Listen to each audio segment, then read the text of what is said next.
Welcome. My name is Peter Kjærulff. This is the documentary number 28. And it's important for me to state that this has nothing to do with a tutorial or a show off in how to play the piano. This is a description of a healing process. And this time I think I will play shorter pieces or just try to show something which I have called finding gold, meaning that the sound and the interpretation depth is improving in a way that I cannot force, or I cannot speed it up. I cannot do anything about it.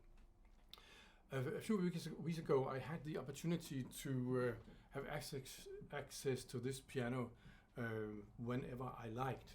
And I said to myself, now, Peter, the time has come. You must practice so that you can make a documentary showing that you can actually play some of these things. And that was impossible. My problem is not that I lack practice. My problem is, as I have stated a number of times, that I, 50 years plus, was thrown out of my body. I have some eerie plan that maybe when I am back into my body, I will make a video trying to explain what is that to be thrown out of your body and how does one get back. And in the book I've written, The Ring Bearer's Diary, I describe the build-up of the human consciousness, and as far as I have been able to detect the human consciousness, and also to a certain extent the human body is self-healing. So if you don't disturb the process, you will heal, but it takes time and it takes patience. So I can describe it in this way. Then when I 3 years ago began this process of documenting this healing process, my hands were, shall we say, 80% steel and 20% boiled spaghetti. And slowly I'm getting more and more steel in my hands. So now I could say that my hands are 98% steel and only 2% boiled spaghetti. But these last 2% means that I'm not really there, which means also that it's difficult for me to read the music. Ordblindhed på dansk, dyslexia. Well, it's like when you're dyslexic and you cannot read because the letters kind of make a fog or so. Earlier on, I could stare on the music and everything was a blur. And this is getting better and better, and I can more or less now play what I can read.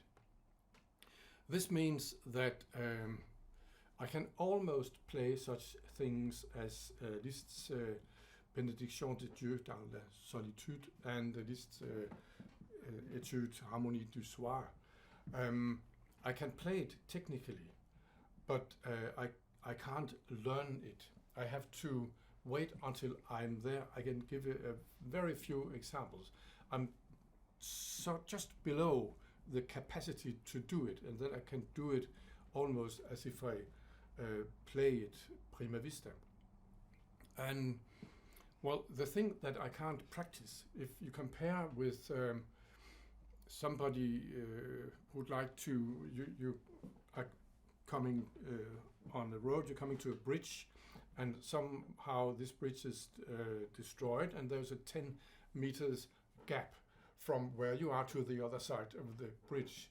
If you can't jump 10 meters, you can't practice it because it's out of reach.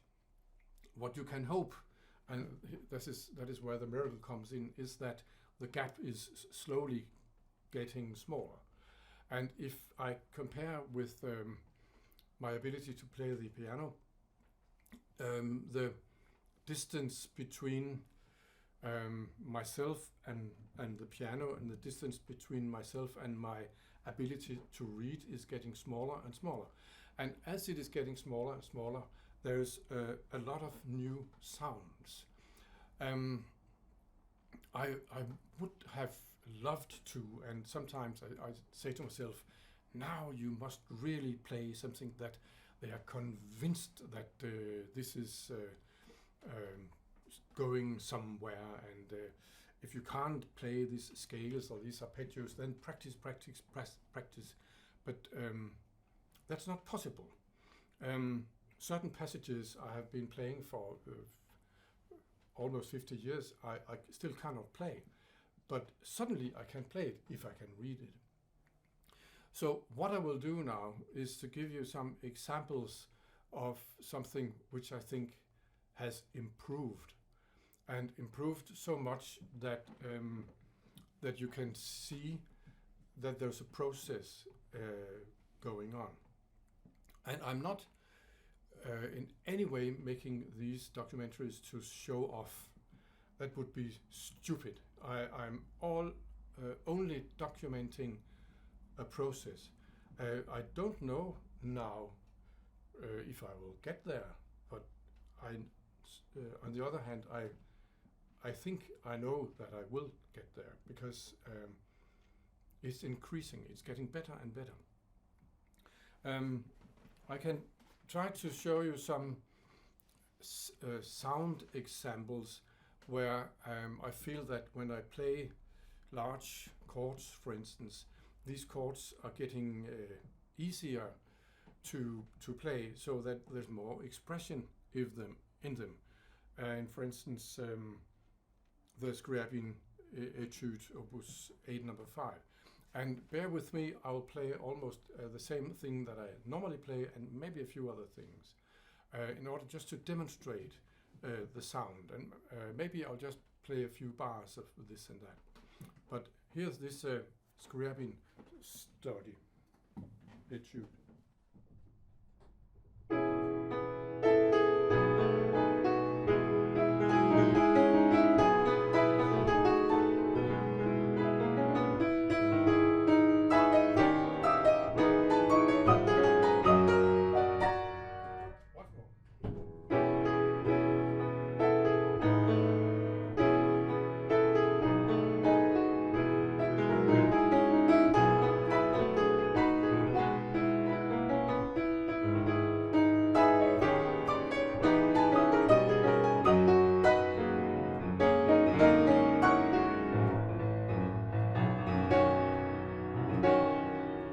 You're making me nervous. I'll try a third time.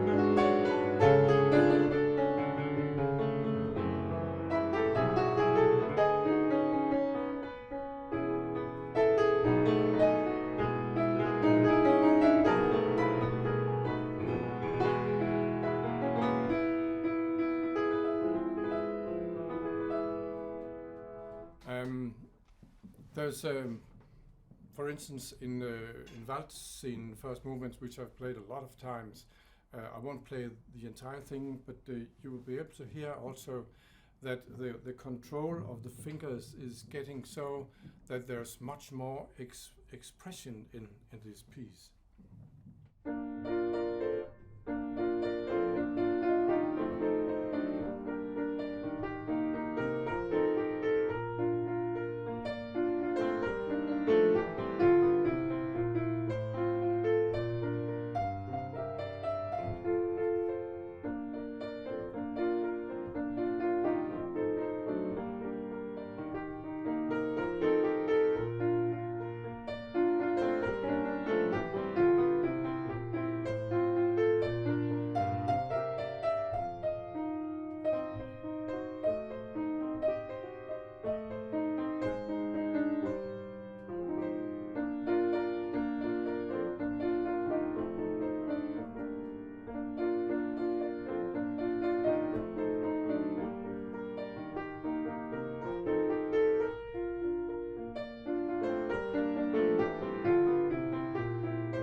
never mind. I'll still play, even if, of course, it's will all the time be so that I wish I could do better. And when I think I wish I could do better, I make more mistakes. But gradually, I can invite you inside and just play as I normally do. The agility, the ability to play faster runs is getting better also.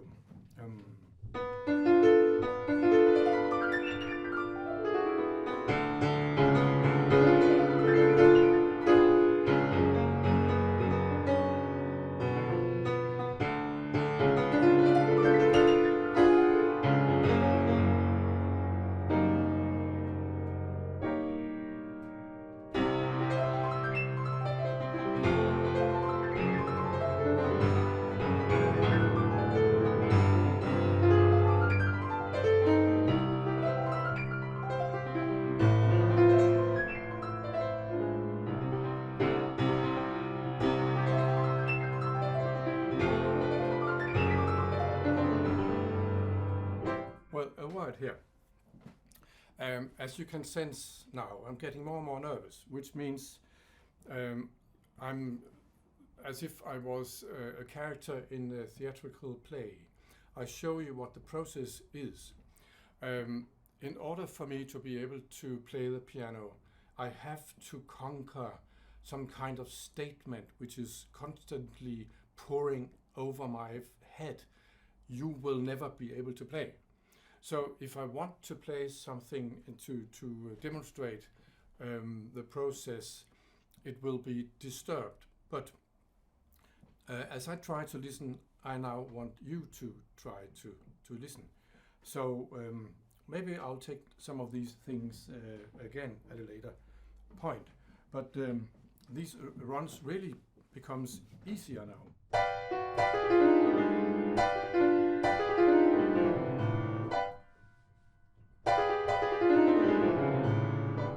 Well, it won't do today.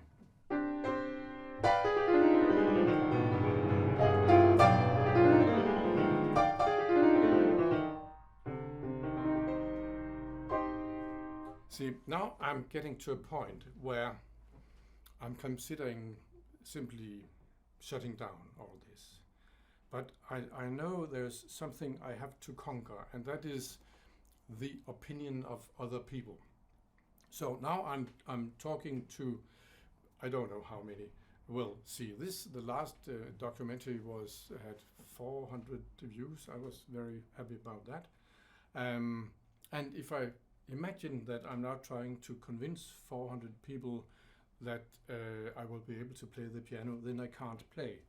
But I can play what I find a bit secure, maybe, and then return to the other things. What I wanted to do was to show this growth of sound. I can actually play such things as, for instance, this Chopin Study Number 1. But because I am not really there, it's not there yet. But I'll try it again.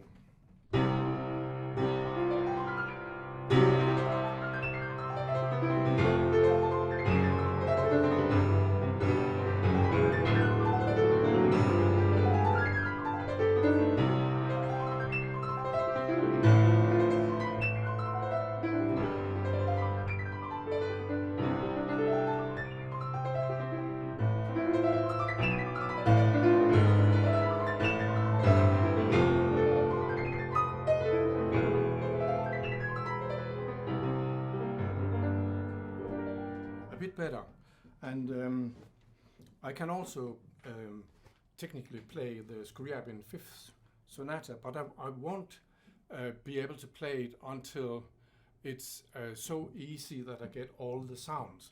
I don't want to play this sonata as if the piano was a percussion instrument.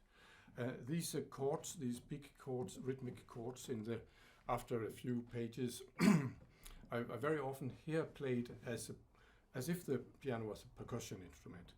but I want to have all the sounds there.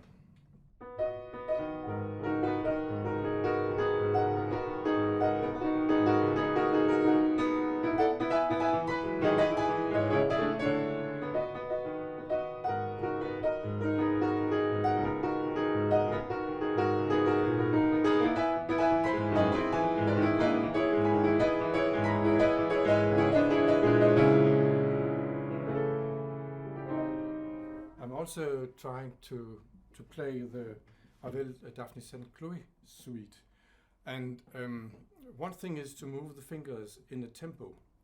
Another thing is to get the complete sound there.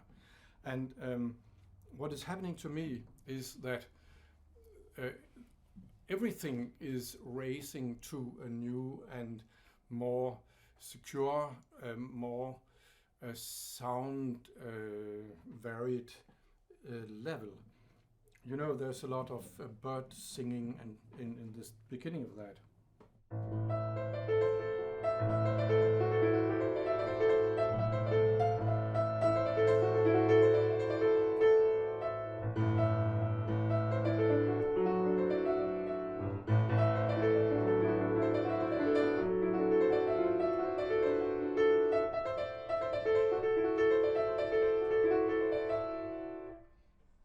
I don't know if you can hear that, if the recording is all right, but there's so many overtones in this.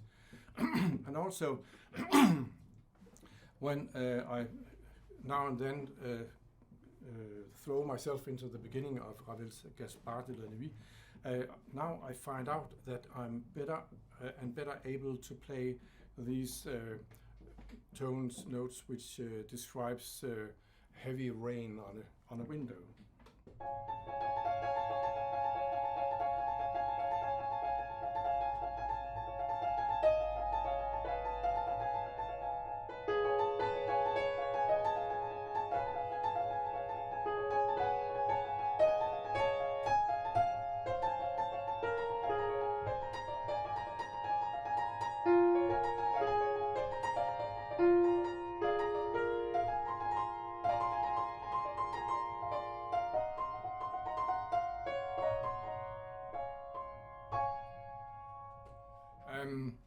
I think I will try to play some of those compositions that I have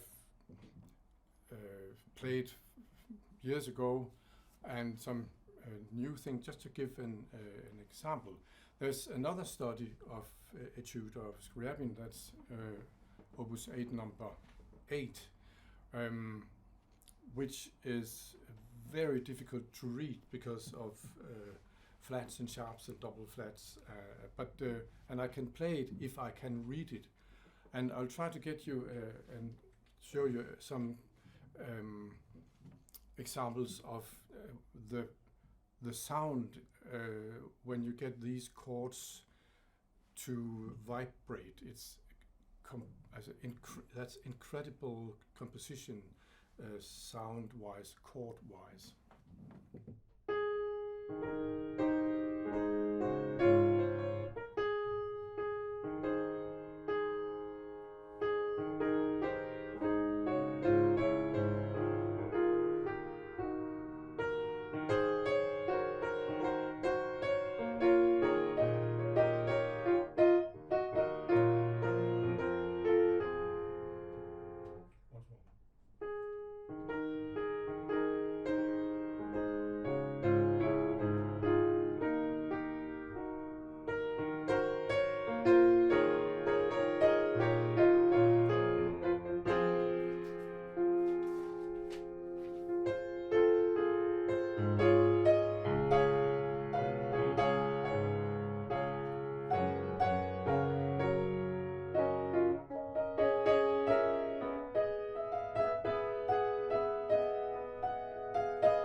want to demonstrate is actually the quality of the sound, and not whether I'm able to hit the right notes.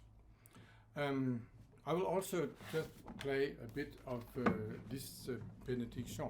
As I said before, I can actually play the entire piece, but only I can spell it bar for bar. I can play it when I can read it, and I can't practice. I've really tried to practice because I would like to play the entire compositions. It's wonderful work, and it's the experience of being blessed by God in a situation where you thought you were completely on your own.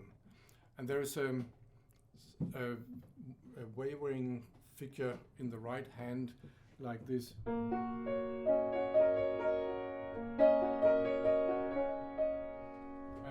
to get the holiness in this sound is not that easy. There's quite a stretch actually.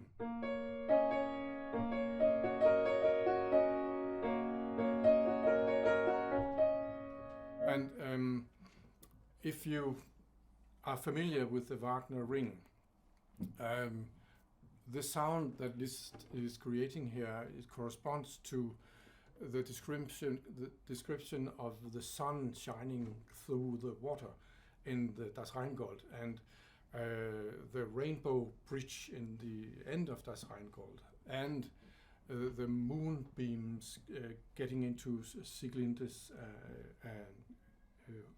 house in the first act of Die Walküre, and the Waldweben, the light, the sunlight in the green spring foliage in the second act of Siegfried. So it's quite a task to get this atmosphere, and I can't do it yet, but I can show just a little bit of it.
I'll just try to do that one more time.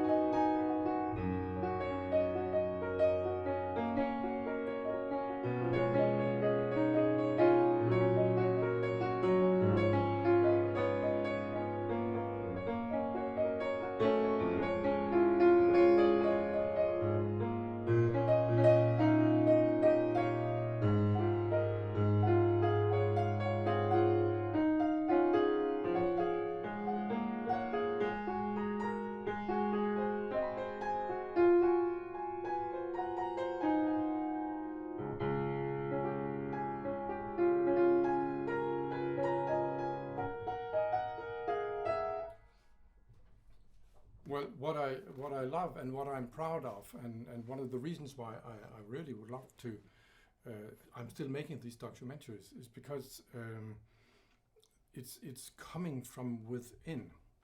And I'll play a few more of those things I normally play. And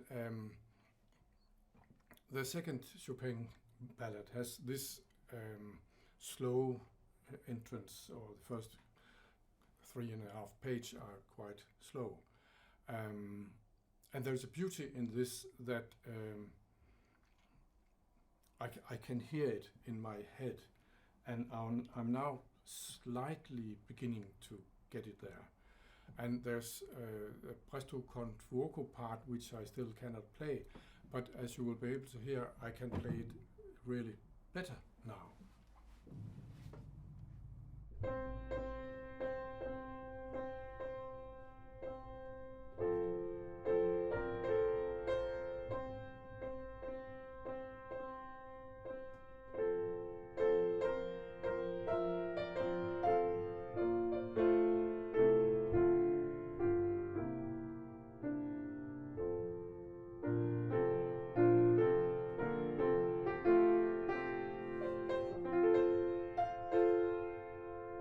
Well, I think it's an interesting part of this because I can play this, but at this very same second, I try to in my head I'll try to convince somebody, then I can't play.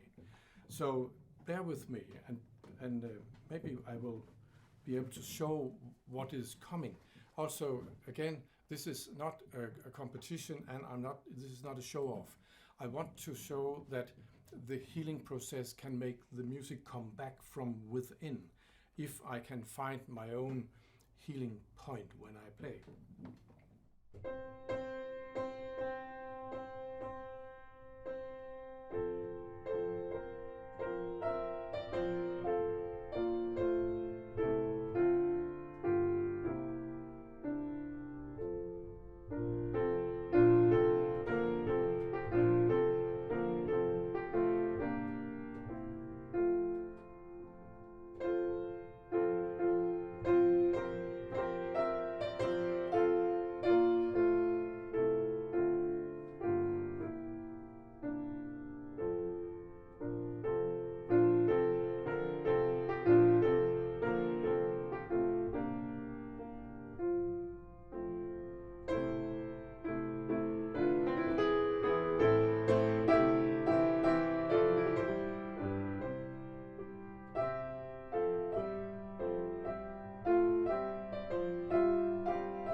Well, if this is the way it should be, then I will just play the music here.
Well, some sense person with common sense will say, well, play it a bit slower. But this is not the problem. It's for me, it's being there or not being there. And if I try to do something which is supposed to be common sense, it becomes worse. It's when I'm absorbed in what I'm doing, one can begin to hear what we can expect, what I can expect. And I tried before this.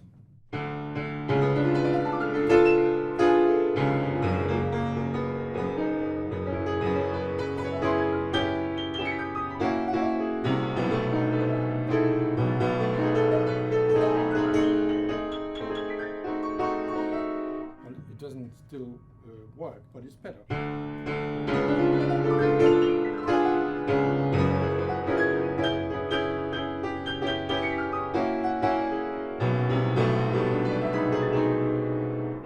That's from Liszt's Mephisto Waltzer, and I can almost play it. Also, the last movement of the Schubert A major sonata, there's some run here which is being a little better.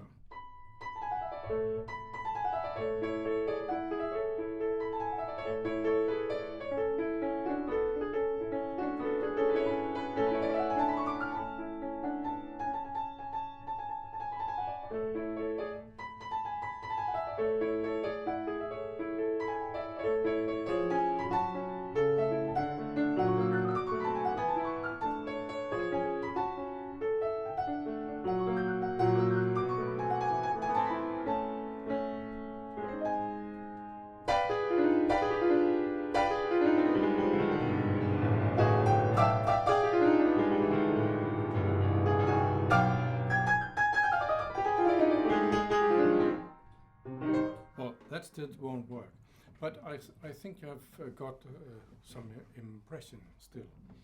And what one could call technically easier compositions, as for instance the Bach French Suite, I just play a little bit of it because you heard it so many times. But I think that the voices are now talking to each other even better.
the Mozart G major sonata, which I'm playing, is also showing new lumps of gold.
There's a few other things I would like to show.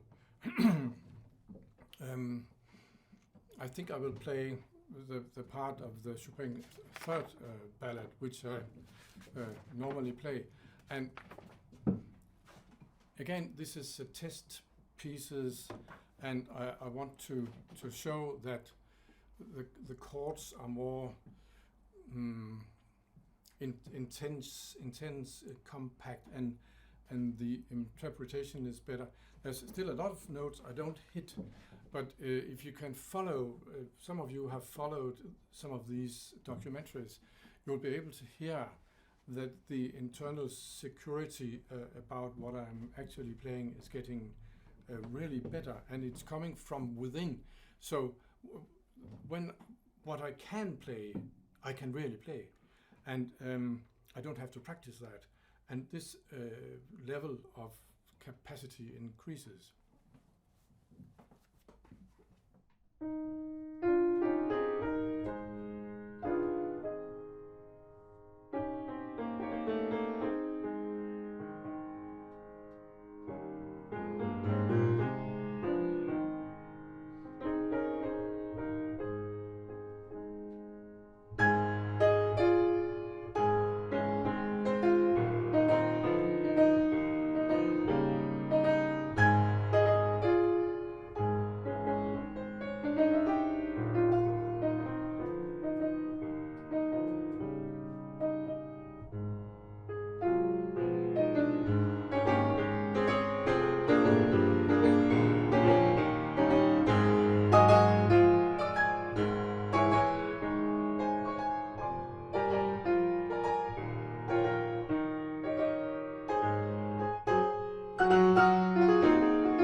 it's coming. It's coming very slow.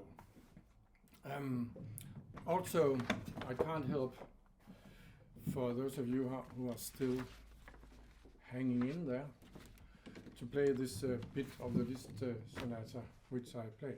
I've actually been playing a long slow section of this sonata and the entire ending, and I can almost play that, and I thought I would play that to you, but I think I can't read it well enough.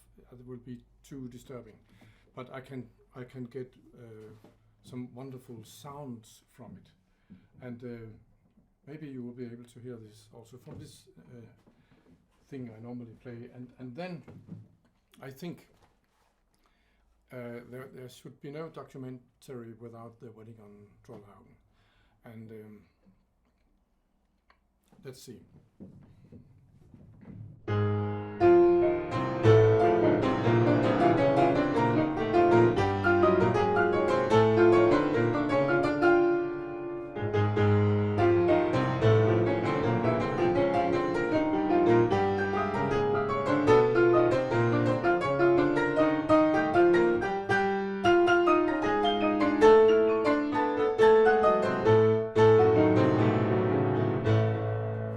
One more time.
that went quite well.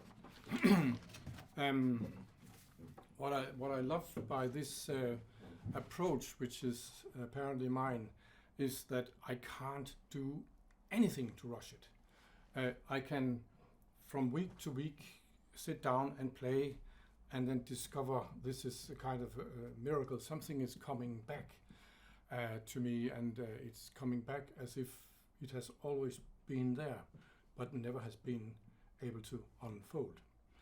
So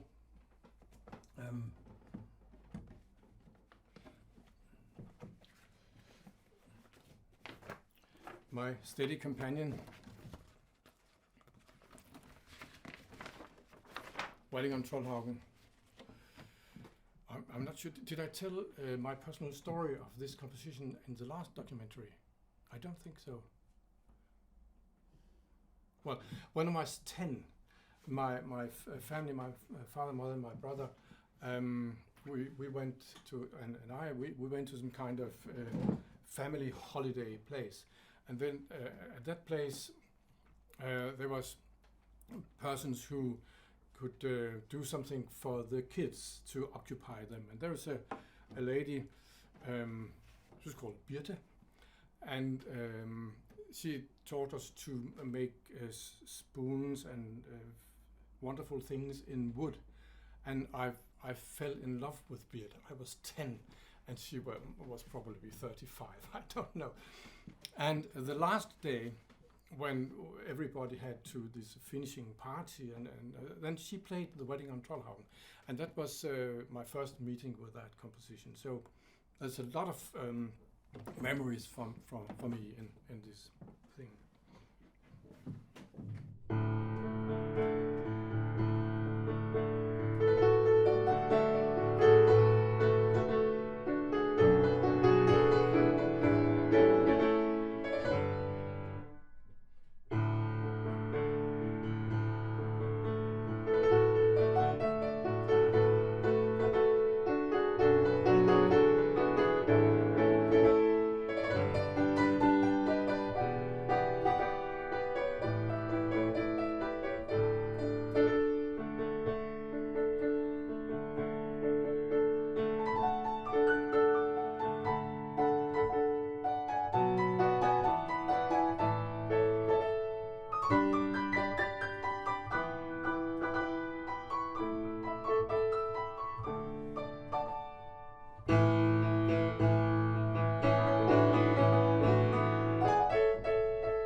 Thank you for your patience, and see you next time.